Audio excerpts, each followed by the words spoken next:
Abambazaga ikarita y'umuryango, iyi niyo karita dukoresha, uyu niwo mupira, iyi niyo mpeta dukoresha. Ibi rero ku muntu wabiguze wigerera muri office. Waba warazengurutse amahanga wifuza bikanga, nyamuneka bene data ntago mukeneye kujya ahandi hantu ngo babahende. Mugane umuvuzi gakondo uvura bigakunda, avura inyatsi, ababuza abagabo, ingo zidasobanutse, ukunda nta gukunda, muze abahuze. Business byaranze, muze abigorore.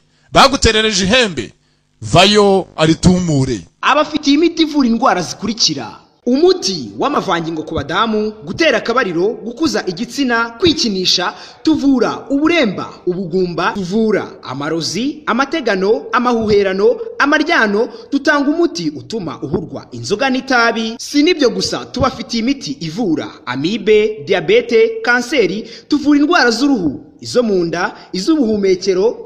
Akarusho ku gitsina gore tubafitiye umuti wo guca imyeyo, umuti w'ubucuruzi, umuti w'urukundo, umuti ugaruye ibyibwe, dutanga uruhereko, umuti wo gutera akabariro ku bagabo, tubafitiye umuti ukuza igitsina, dutanga umuti ugahurwa kwikinisha, tubafitiye umuti utuma uhurwa itabi n'inzoga, tubafitiye umuti usiga ku gitsina kikaba kinini. Twatanze promosiyo ku mafaranga 5,000 gisuzumiro ugacyura n'umuti. Nimero zacu 0793577993.